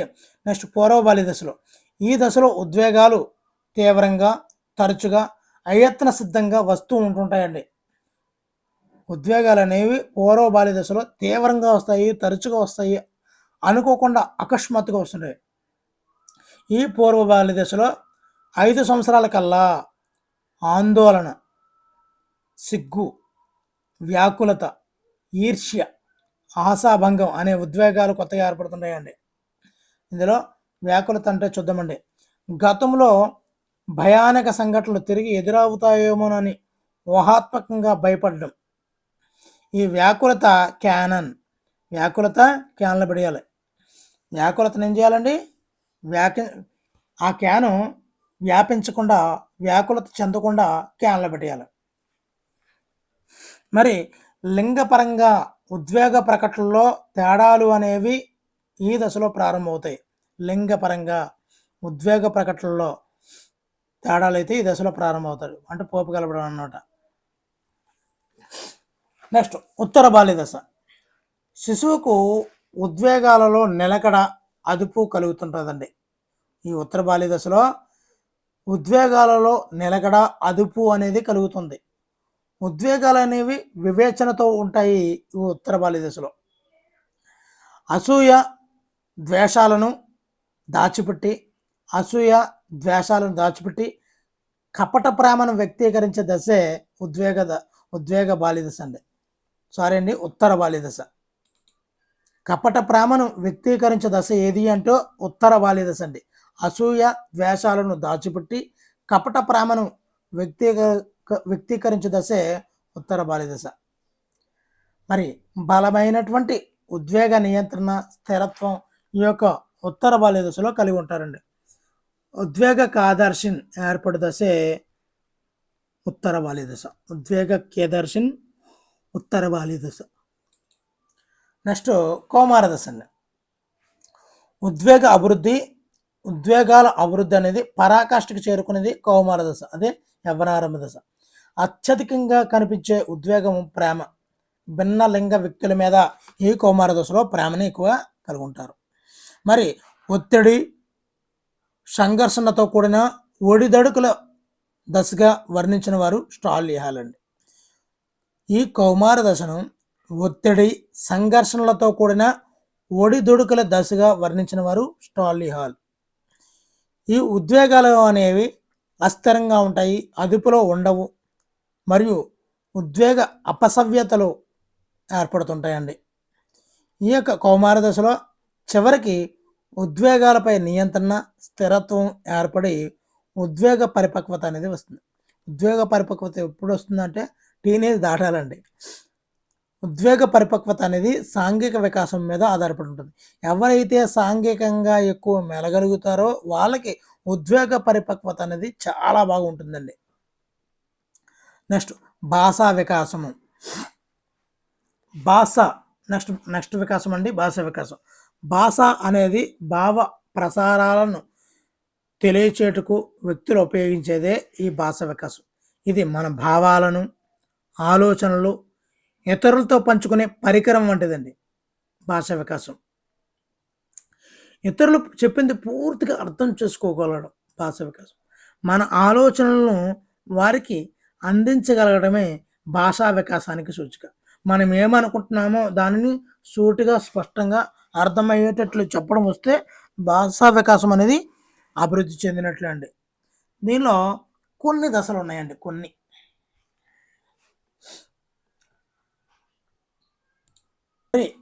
పిల్లల భాషా వికాసంలో వివిధ దశలు ఉంటాయండి. ఒక్కొక్కటి చూద్దాం. ఒకటోది పూర్వ భాషా దశ. దీనినే మనము ప్రాగ్ భాషా దశ అంటామండి. మొదటి శిశువు తనకిష్టమైన రీతిలో శబ్దాలు చేస్తున్నాం, ఇలా ప్రాగ్ భాషా దశలో ఈ యొక్క పూర్వ భాషా దశలో శబ్దాలు చేస్తుంటారు కదా, దానినే మనం పూర్వ భాషా దశ అంటామండి. రెండవది ముద్దు పలుకుల దశ. 4 నుంచి 12 నెలలు అండి. ముద్దు పలుకులు 4 నుండి 12 నెలలు. ఇతరులు గమనించి కొన్ని శబ్దాలు చేసే దశ. అదే అమ్మ వస్తుంటే అమ్మ పిలుస్తుంటాడు, ఆ పదాలు ముద్దు పలుకులుగా పిలుస్తుంటాడు. ఒక్కొక్క వ్యక్తికి ఒక్కొక్క సంజ్ఞలా ఇస్తుంటాడు అనమాట. ఇతరులు గమనించి కొన్ని శబ్దాలు చేస్తుంటే అవి ముద్దు పలుకుల దశ. కొన్ని రకాల చేస్తుంటాడు. అది ఈ ముద్దు పలుకుల దశ అనేది 4 నుండి 12 నెలల వరకు ఉంటుందండి, సంవత్సరం వరకు ఉంటుంది. అదేవిధంగా శబ్దాల అనుకరణ దశ. శబ్దానుకరణ అప్పుడే మనం బొమ్మలు తెస్తుంటుంటాము, కొన్ని శబ్దాలు గమనిస్తుంటాడు, మనం మాట్లాడుతుంటాము, అవన్నీ కూడా శబ్దాన్ని అనుకరిస్తుంటాడండి. ఇప్పుడు సంవత్సరం నుంచి సంవత్సరంన్నర వరకు అనుకరణ నిబంధనం ద్వారా భాషాభివృద్ధి జరుగుతుందండి. సంవత్సరం నుంచి సంవత్సరంన్నర వరకు అనుకరణ నిబంధనం ద్వారా భాషాభివృద్ధి జరుగుతుంటుందండి. నెక్స్ట్ శబ్దగ్రాహిక దశ అండి. ఇక్కడ అనుకరిస్తుంటాడు, ఇక్కడ గ్రహిస్తుంటాడు. శబ్దగ్రాహిక దశ అనేది సంవత్సరంన్నర నుంచి 10 లేదా 12 సంవత్సరాల వరకు ఉంటుందండి. శబ్దాలను గ్రహించి వాటిని ప్రతిస్పందించే దశే శబ్దగ్రాహిక దశ అండి. ఇవన్నీ కూడా భాషా వికాసంలో దశలు. పూర్వ భాషా దశ అంటే ప్రాగ్ భాషా దశ, ముద్దు పలుకుల దశ, శబ్దానుకరణ, శబ్దగ్రాహిక, ఇవన్నీ కూడా 4 దశలండి. ఇక్కడ భాషా వికాస సిద్ధాంతాలు కొంతమంది చా రూపొందించడం అయితే జరిగిందండి. అవేంటో చూద్దామండి. ఫస్ట్‌గా నోమ్ చోమ్స్కీ. ఈయన అమెరికన్ శాస్త్రజ్ఞుడండి. ఈయన మనిషికి పుట్టుకతోనే అంతర్గతంగా భాషా సామర్థ్యం ఉంటుందని, మనిషికి పుట్టుకతోనే మనిషి లోపల అంతర్గతంగా భాషా సామర్థ్యం ఉంటుందని, అది పరిణితి చెందడం వల్ల వికసిస్తుంది అని ప్రతిపాదించింది నోమ్ చోమ్స్కీ అండి. మరి ఈ భాషా వికాసానికి కారణం పరిపక్వత అని తెలిపారండి. భాషా వికాసానికి కారణం పరిపక్వత అని తెలియజేయడం జరిగిందండి. ఈ యొక్క పిల్లల మెదడును భాషార్జన పరికరంగా పేర్కొన్నారండి. పిల్లల మెదడును, ఈ యొక్క మెదడుని ఏమని పిలిచాడు? భాషార్జన చేసే పరికరము, భాషార్జన చేసే యంత్రము. అంటే language acquisition device, LAD full form అడుగుతుంటాడు. Language acquisition device. దీని కింద భాషార్జన చేసే యంత్రంగా పేర్కొన్నది ఎవరు అంటే ఇక్కడ నోమ్ చోమ్స్కీ అండి. మరి భాషార్జన అనేది గరిష్టంగా జరిగే కాలము 3 నుండి 10 సంవత్సరాల మధ్య అండి. ఈ భాషార్జన అనేది 3 నుంచి 10 సంవత్సరాలు. అందుకే మనం జాయిన్ చేసేయాలి, భాష నేర్చేసుకోవాలి అంటుంటారు. నెక్స్ట్, సమస్త మానవ భాషలలో ఉండే వ్యాకరణ సూత్రములను అర్థం చేసుకునే వ్యవస్థ మెదడులో పుట్టుకతోనే ఉంటుందని. ఏంటండి? సమస్త మానవ భాషలలో ఉండే వ్యాకరణ సూత్రాలను అర్థం చేసుకునే వ్యవస్థ మెదడులో పుట్టుకతోనే ఉంటుందని, దీన్నే సార్వత్రిక వ్యాకరణము అని అన్నారండి. సార్వత్రిక వ్యాకరణము అని అన్నారు. మరి ఈ సాంప్రదాయ పద్ధతిలో వ్యాకరణ బోధనను పూర్తిగా వ్యతిరేకించింది ఎవరు? సాంప్రదాయ పద్ధతిలో వ్యాకరణ బోధనను పూర్తిగా వ్యతిరేకించింది ఎవరు అని అడుగుతాడండి. నోమ్ చోమ్స్కీ. మరి సాంప్రదాయ పద్ధతిలో వ్యాకరణ బోధనను పూర్తిగా వ్యతిరేకించిన వారు ఎవరు అని అడుగుతాడండి. ఆయన నోమ్ చోమ్స్కీ అండి. నెక్స్ట్, భాషా సిద్ధాంతాలు ప్రతిపాదించడంలో రెండో వ్యక్తి స్కిన్నర్ అండి. ఈయన అమెరికా దేశస్థుడండి. మరి భాషా వికాసంలో సకారాత్మక, నకారాత్మక పునర్బలనాలను ముఖ్య ఉద్దీపనలుగా పేర్కొన్నారండి. సకారాత్మక, నకారాత్మక పునర్బలను ముఖ్య ఉద్దీపనలుగా పేర్కొన్నవారు ఎవరు అని అడుగుతుంటాడు. అంటే స్కిన్నర్ అండి. పునర్బలనం అనబడికే ఉద్దీపన గుర్తొస్తుంది. ఉద్దీపనలో రకాలే సకారాత్మక పునర్బలనం, నకారాత్మక పునర్బలనం, ఇవన్నీ కూడా భాషా వికాసంలో ఉద్దీపనలుగా పేర్కొన్నది స్కిన్నర్ అండి. మరి పిల్లలను ఖాళీ పాత్రలుగా, ట్యాబులారిస్గా భావించి పరిసరాలతో చర్యల పర్యవసానంగా భాష నింపబడుతుంది అని తెలియజేసింది స్కిన్నర్ అండి. పిల్లలను ఖాళీ పాత్రలుగా భావించి, అంటే ట్యాబులారిస్గా, ఏమీ రాయినటువంటి నల్ల పలక వలె ఖాళీ పాత్రలుగా భావించి పరిసరాలతో చర్యల పర్యవసానంగా భాష నింపబడుతుంది అని తెలిపిన వారు స్కిన్నర్ అండి. Next, Bandura.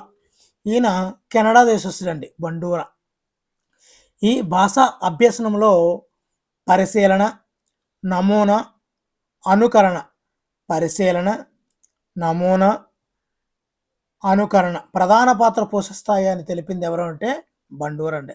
పరిశీలన అభ్యాసనం బండూరా, నమూనా అభ్యాసనం, అనుకరణ సిద్ధాంతం. మరి పిల్లలు మొదట తల్లిదండ్రులను నమూనాగా, ఒక మోడల్గా తీసుకొని భాషను అనుకరించడం ప్రారంభిస్తారు. ఈ నమూనా అభ్యాసనం అంటాం కదా, బండూరా. ఈ నమూనాగా తీసుకుంటారు ఎవరిని? తల్లిదండ్రులని ఒక మోడల్గా తీసుకొని వాళ్ళ నుంచి భాషను అనుకరించడం ప్రారంభిస్తారు. ఇమిటేట్ చేయడం అనేది అక్కడి నుంచే ప్రారంభిస్తుంటారు. కాబట్టి ఇదండి.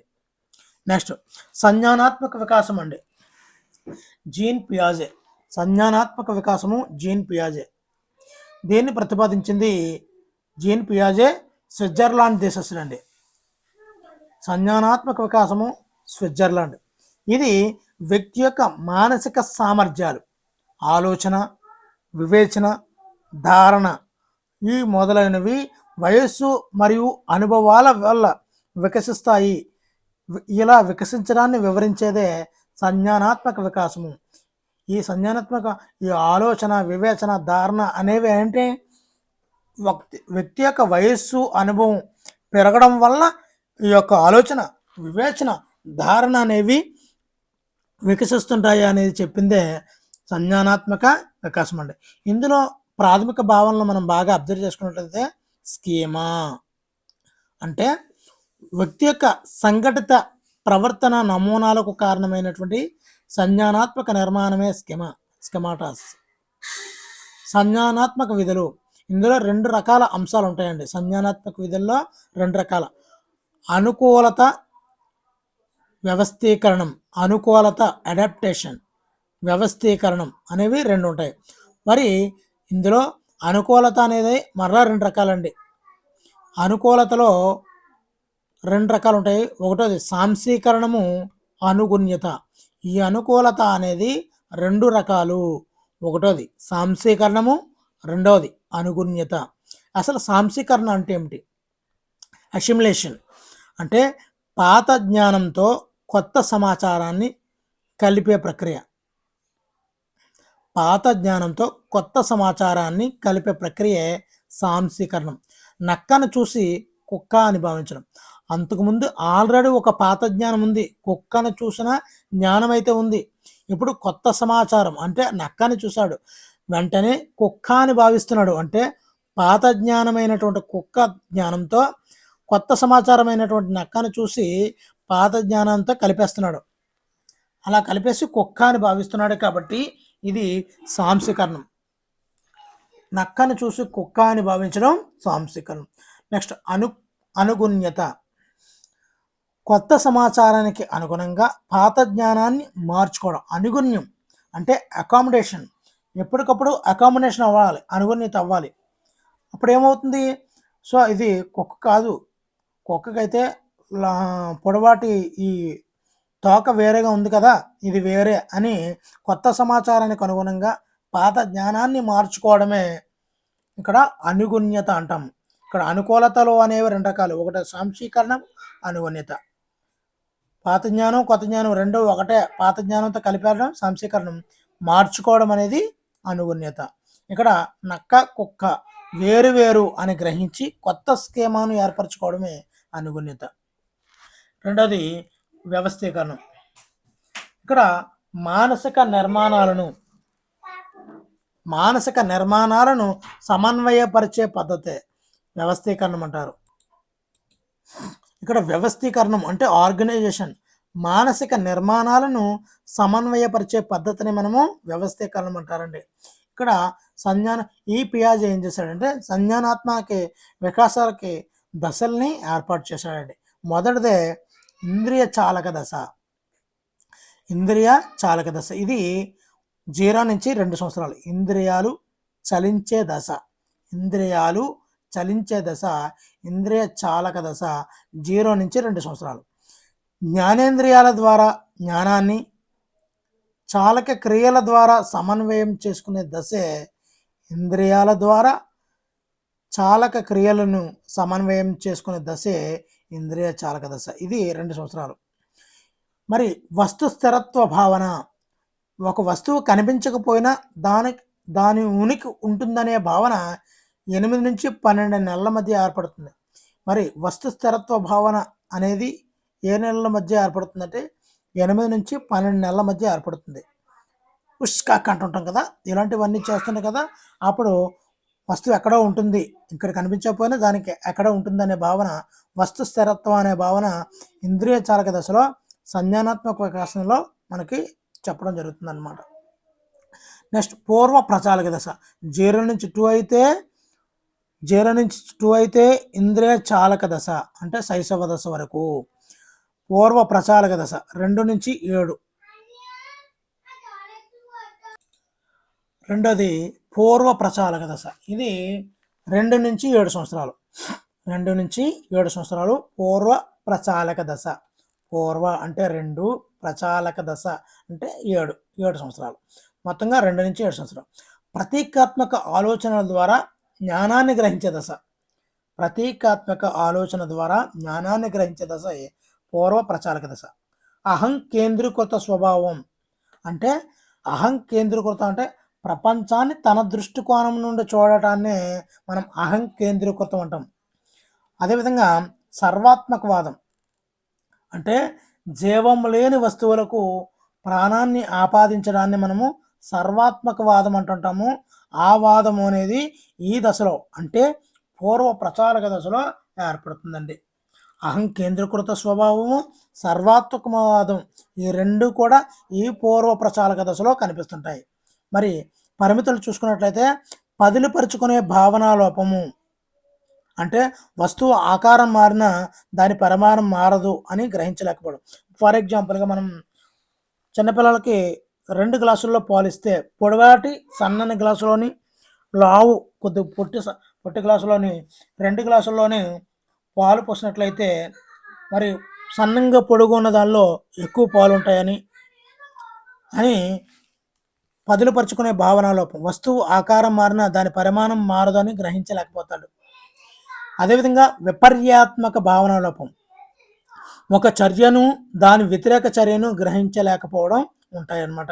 విపర్యాత్మక భావనాలోపం, పదులుపరుచుకునే భావనాలోపం, అహం కేంద్రీకృత స్వభావం, సర్వాత్మకవాదం ఇవన్నీ కూడా పూర్వ ప్రచారక దశలో ఉంటుంటాయి. నెక్స్ట్ మూర్త ప్రచారక దశ. ఇది 7 నుంచి 11 సంవత్సరాలు.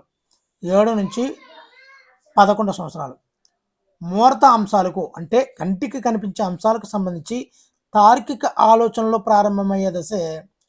కంటికి కనిపించే వాటికి మాత్రమే తార్కిక ఆలోచనలు ప్రారంభమవుతాయి. ఇది మూర్త ప్రచారక దశ. పదులుపరుచుకునే భావనాలోపం, విపర్యాత్మక భావన, వర్గీకరణ శక్తి అభివృద్ధి చెందుతాయి ఈ యొక్క మూర్త ప్రచారక దశలో. కానీ ఈ మూర్త ప్రచారక దశలో అమూర్త విషయాల గురించి ఆలోచన చేయలేకపోవడం అనేది జరుగుతుంటుంది. మొదటిది ఇంద్రియ చాలక దశ, రెండవది పూర్వ ప్రచారక దశ, మూడవది మూర్త ప్రచారక దశ, నాలుగవది అమూర్త ప్రచారక దశ. ఈ అమూర్త ప్రచారక దశ అనేది 11 నుంచి 16 సంవత్సరాల మధ్యలో ఉంటుంది. అమూర్త భావనలు అభివృద్ధి చెంది శాస్త్రీయ చింతన, ప్రకల్పన, నిగమాత్మక వివేచన ఏర్పడే దశ ఏది అంటే అమూర్త ప్రచారక దశ అండి. మీరు బాగా గుర్తుంచుకోండి. ప్రకల్పన, నిగమనాత్మక వివేచన ఏర్పడే దశే అమూర్త ప్రచారక దశ. న్యాయము, ప్రజాస్వామ్యము వంటి అంశాలపై అవగాహన పెంపొందుతుందండి. ఈ యొక్క పియాజే అభ్యసనలో ప్రత్యక్ష అనుభవాల అభ్యసనము, అన్వేషణ అభ్యసనానికి ప్రాధాన్యత అయితే ఇవ్వడం జరిగిందండి. ఇది సంజ్ఞానాత్మక వికాసము, జాన్ పియాజే, స్విట్జర్లాండ్, ఇది ఆయన సిద్ధాంతం అండి. ఇప్పుడు రెండవది నైతిక వికాసం, కోల్బర్గ్ నైతిక వికాసం అండి. మంచి చెడు, తప్పు ఒప్పు మధ్య తేడాలను తెలుసుకొని విచక్షణగా ప్రవర్తించడమే నైతిక వికాసము అని చెప్పింది. ఈ నైతిక వికాస సిద్ధాంతాన్ని ప్రతిపాదించింది కోల్బర్గ్. ఈ కోల్బర్గ్ అమెరికా దేశస్థుడండి. అమెరికా. మరి నైతిక వికాసము సంజ్ఞానాత్మక వికాసంపై అధికంగా ఆధారపడి ఉంటుందని, ఈ నైతిక వికాసము అనేది సంజ్ఞానాత్మక వికాసంపై అధికంగా ఆధారపడి ఉంటుందని కోల్బర్గ్ భావించాడండి. మరి ఇంతకుముందు చెప్పుకున్నట్టే జీన్ పియాజే 4 రకాలుగా ఇంద్రియ చాలక దశ, పూర్వ ప్రచారక దశ, మూర్త ప్రచారక దశ, అమూర్త ప్రచారక దశ. అలాగే ఈయన కూడా కోల్బర్గ్ కూడా నైతిక వికాస స్థాయిల్ని పేర్కోవడం జరిగిందండి. మొదటిది పూర్వ సాంప్రదాయ నైతిక స్థాయి. ఇక్కడ పిల్లల మంచి చెడులను వాటి భౌతిక అవసరము లేదా పర్యవసనం అంటే శిక్ష లేదా బహుమతి దాన్ని బట్టి ఆలోచిస్తారు. నైతికతపై బాహ్య నియంత్రణ ఉంటుంది. ఏదైనా బహుమతి ఇస్తే సమయానికి వెళ్ళడం, అదే కొడతారంటే టయానికి వెళ్ళడం, ఇవన్నీ కూడా పూర్వ సాంప్రదాయ నైతిక స్థాయిని అనుసరించి ఉంటుంది అని చెప్పడం జరిగిందండి. మొదటిది మరి పూర్వ సాంప్రదాయ నైతిక స్థాయిలో మొదటి దశ చూసినట్లయితే విధేయత శిక్ష. విధేయత శిక్ష. శిక్ష ఆధారంగా విధేయత కనిపిస్తారండి. అరే టయానికి రాకపోతే కొడతానరా అన్నా అనుకోండి, ఆ శిక్షను చూసుకొని విధేయగా టైంకి వచ్చేస్తాడు. టైంకి వచ్చేస్తున్నాడు కదా, ఈ నైతికత ఉంది అనుకోవడానికి లేదు. ఇక్కడ ఆ పిల్లవాడు పూర్వ సాంప్రదాయ నైతిక స్థాయిలో ఉన్నాడు కాబట్టి టయానికి వెళ్తాడనమాట. నియమాలను పాటిస్తారు. నాన్న కొడతాడనే భయంతో బడికి వెళ్ళడం. ఇక్కడ శిక్ష ఆధారంగా అంటే పూర్వ సాంప్రదాయ మొదటి దశ. శిక్ష ఆధారంగా విధేయతను పాటించడమే మొదటి దశ. రెండవ దశ సహజ సంతోష అనుకరణ. ప్రతిఫలం అంటే ఇక్కడ బహుమతి ఆధారంగా నైతికతను పాటిస్తారండి. తనను సంతోషపెట్టేదే నీతి అనుకుంటారు. ఉదాహరణగా మనం చూసుకున్నట్లయితే నీ జామెట్రీ బాక్స్ ఇస్తే నా పెన్ ఇస్తాను అనడం. అంటే నాకు సంతోషపడితే నీతి, అదే నీతి అనుకుంటూ సహజంగా సంతోషంగా వచ్చేదే నీతి అనుకుంటాడు కాబట్టి ఇక్కడ పూర్వ సాంప్రదాయం అంటే ఇండైరెక్ట్గా బహుమతి అనుకోవచ్చండి మనం. బహుమతి లేదా ప్రతిఫలం అనుకోవచ్చు. నేను పని చేస్తాను నాకేమిస్తావు, నేను షాప్కి వెళ్తాను నాకేమిస్తావు అంటుంటాం కదా. పూర్వ సాంప్రదాయ నైతిక స్థాయి రెండవ దశ అండి. నెక్స్ట్ సాంప్రదాయ. ఇక్కడ ఇప్పటివరకు నాకు నేను అనేదాన్ని ఉంటుంది. సాంప్రదాయ నైతిక స్థాయికి వచ్చేసరికి ఇతరులకు సంతోషాన్ని కలిగించేదండి సరైన ప్రవర్తనగా భావిస్తారు. మంచి అబ్బాయి మంచి అమ్మాయి అనిపించుకోవాలని ప్రయత్నిస్తారు సాంప్రదాయంగా. ఇక్కడ మూడవ దశ చూసినట్లయితే మంచి బాలుడు బాలిక. మంచి బాలుడు లేదా మంచి బాలిక నీతి. ఇతరుల ఆమోద కోసం నైతికతను ప్రదర్శిస్తారు. టీచర్ మెచ్చుకుంటారని హోంవర్క్ చేయడం. ఇతరుల నుండి అభినందనలు అందుకున్న తర్వాత మంచి పనులు చేయడం మంచి ప్రవర్తనని గ్రహిస్తారు. టీచరు మెచ్చుకుంటారు అని కరెక్ట్గా వర్క్ చేయడం. ఇది సాంప్రదాయ స్థాయి అన్నమాట. నాలుగవ దశ. ఇక్కడ నాలుగవ దశ చూసుకున్నట్లయితే అధికారం సాంఘిక నియమాలు. మరి మూడవ దశ మంచి బాలుడు మంచి బాలిక నీతి. నాలుగవది అధికారం సాంఘిక నియమాలు. సాంఘిక శాంతి భద్రతలను కాపాడటం కోసం చట్టాలను విధులను గౌరవించడమే నైతికత అని భావిస్తారు. ఈ చట్టాలను ఉల్లంఘించడం తప్పుగా భావిస్తుంటారు. ఓకేనండి. మరి మూడవది ఉత్తర సాంప్రదాయ నైతిక స్థాయి. ఉత్తర సాంప్రదాయ నైతిక స్థాయి అండి.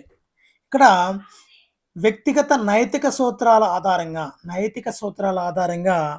నైతికత అనేది నిర్ణయించుకుంటారండి.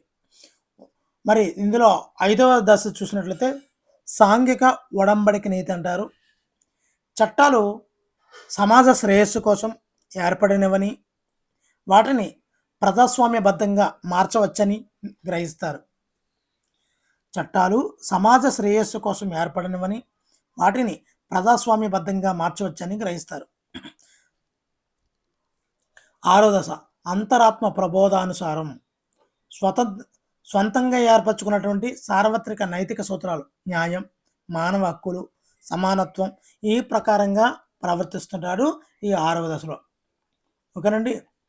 నెక్స్ట్ ఎరిక్సన్ అండి.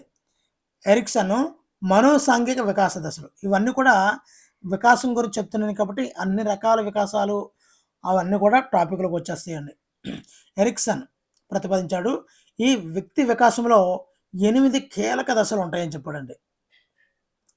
ప్రతి దశలో కూడా వ్యక్తి ఒక నిర్దిష్టమైన మనోసాంఘిక క్లిష్ట పరిస్థితిని ఎదుర్కొంటాడని తెలిపాడండి. ఒకటది నమ్మకం అపనమ్మకం. మరి ఇది 0 నుంచి సంవత్సరంన్నర వరకు ఉంటుందండి. నమ్మకం అపనమ్మకం ఇవి ఎరిక్సన్ యొక్క మనోసాంఘిక వికాసంలో ఎన్ని దశలు ఉంటాయి అంటే 8 దశలు ఉంటాయి. ఒకటోది నమ్మకం అపనమ్మకం. ఇది సంవత్సరంన్నర వరకు ఉంటుందండి. అంటే చాలా చిన్నపిల్లవాడు శిశు దశ. ఈ దశలో శిశువు తన అవసరాలను తీర్చే సంరక్షకులపై నమ్మకాన్ని లేదా అపనమ్మకాన్ని పెంచుకుంటాడు. ఆ శిశువుకి సంవత్సరంన్నర లోపు ఉన్నటువంటి శిశువుకి ఆకలి వేస్తుంది. అమ్మ సరిగ్గా వెంటనే ప్రతిస్పందించి పాలు ఇచ్చింది అనుకోండి, తన తల్లి మీద నమ్మకం ఏర్పడుతుంది. అదే ఏడుస్తున్నా పట్టించుకోకుండా పాలు ఇవ్వడం మానేసింది అనుకోండి, అపనమ్మకాన్ని పెంచుకుంటుంటాడు ఆ విధంగా. నెక్స్ట్ స్వయం ప్రతిపత్తి సందేహం. ఇది సంవత్సరంన్నర నుంచి 3 సంవత్సరాలు అండి. ఇక్కడ పూర్వ బలి దశలోకి ఎంటర్ అయిపోతాడు పిల్లడు. సంవత్సరంన్నర నుంచి 3 సంవత్సరాలు. స్వయం ప్రతిపత్తి సందేహం. పిల్లలు ఆ పూర్వ బాల్య దశలో పిల్లలెప్పుడు కూడా తమంతట తాము పనులు చేసుకోవడానికి ప్రయత్నించి, అంటే స్వయం ప్రతిపత్తి అంటే ప్రయత్నించే దానిని స్వయం ప్రతిపత్తి. అప్పుడు అది సఫలమైపోయాడనుకోండి, స్వయం ప్రతిపత్తిని సాధించుతాడు. లేదా వైఫల్యం ఎదురైనప్పుడు సందేహాన్ని పెంచుకుంటారండి. అరే! నేను ఇది చేయగలనా? చేయలేనేమో! నా కష్టమేమో! అనే ఈ సందేహాన్ని పెంచుకుంటాడు. స్వయం ప్రతిపత్తి అంటే స్వయంగా పనులు చేసుకునే స్వభావం ఎప్పుడొస్తదో గుర్తెచ్చుకుంటే అది ఏ సంవత్సరమో మనకు అర్థమైపోతుంది.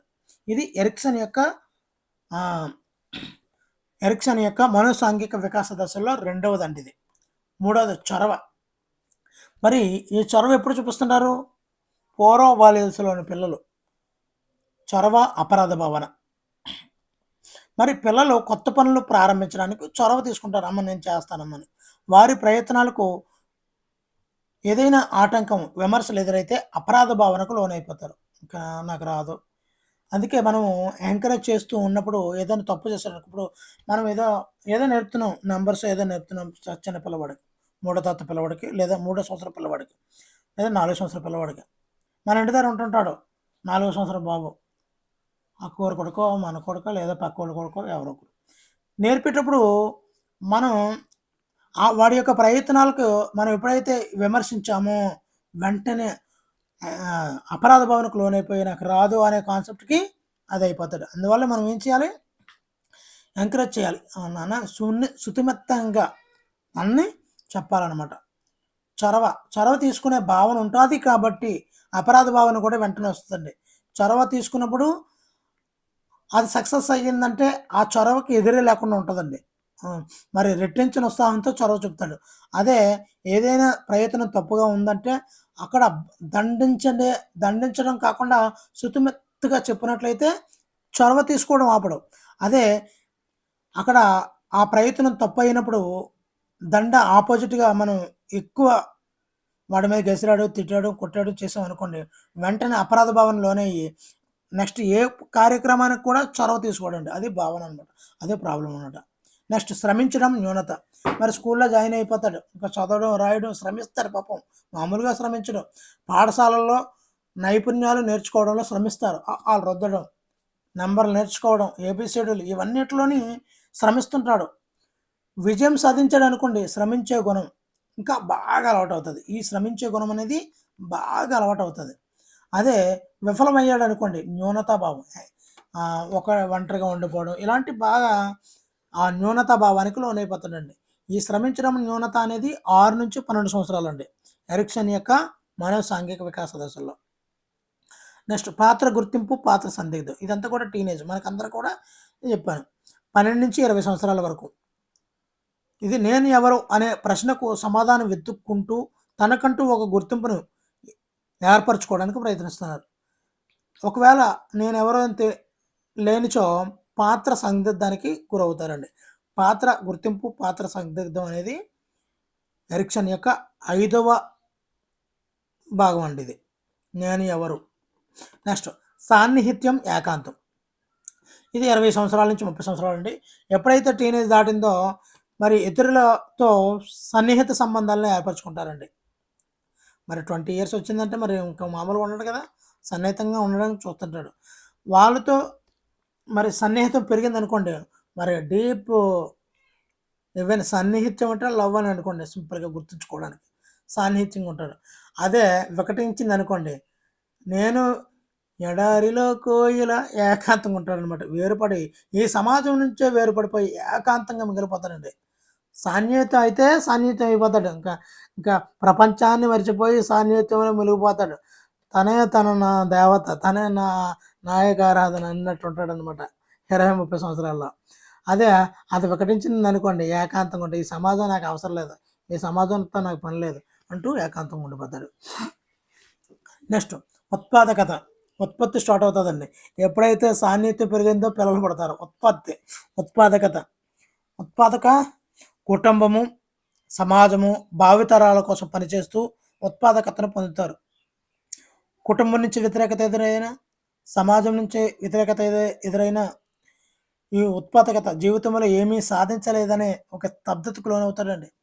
ప్రయత్నించాడు జాబ్ కోసం.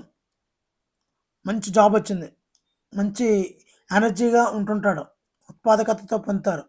అదే సాధించలేదనుకో, అచ్చా నేనేమి సాధించలేదని స్తబ్దతకు లోనవుతారు. మీరు కూడా స్తబ్దతగా ఉండొద్దండి. మీరు ఉత్పాదకతను పొందాలి. డిఎస్సిలో జాబ్ పొంది కుటుంబానికి, సమాజానికి, భావితరాల కోసం నేను పని చేయగలను చూడండి అంటూ ఉత్పాదకతను సాధించగలగాలి. మీరు స్తబ్దతగా ఉండకూడదు. మన యొక్క ఏజ్ 30-60 మధ్యలో, అంటే 30 నుంచి, అంటే ఈ యొక్క స్టేజెస్ గురించి చెప్తున్నాను అనమాట. మీరు స్తబ్దతకు లోనవ్వకూడదు, ఉత్పాదకతను పొందాలి. ఓకేనండి. మరి మరి చివరిదండి, సమగ్రత నిరాశ. 60 సంవత్సరాలు పైబడి గడిచిన జీవితాన్ని సమీక్షించుకొని సంతృప్తి చెందామనుకోండి, సమగ్రతను సాధించినట్టు. అబ్బా, నేను ఈ జీవిత కాలంలో ఇంత సాధించాను, ఇంత అభివృద్ధి జరిగాను అనేది ఒక్కసారి పునఃసమీక్షించుకొని సంతృప్తి చెందితే సమగ్రతను, అరే నేనేం చేశారా, పిల్లలు ఇచ్చారు కానీ వాళ్ళు నన్ను చూడలేదు, డబ్బులు ఉన్నాయి కానీ బాగోలేదు, జీవితం ఉంది కానీ ఆరోగ్యం పాడైపోయింది అంటూ అసంతృప్తి లోనయ్యారనుకోండి, నిరాశను అయితే పొందుతారండి. ఇదండి మరి ఎరిక్ ఎరిక్సన్ యొక్క 8 దశల గురించి మనం ఇప్పుడు చూసామండి. మరి వీడియోలో ఉన్న కంటెంట్ బాగుంటే తప్పనిసరిగా లైక్ చేయండి. ఇలాంటి మరిన్ని వీడియోల కోసం ఛానల్ సబ్స్క్రైబ్ చేసుకోండి. Thank you for watching. Me Hari signing out.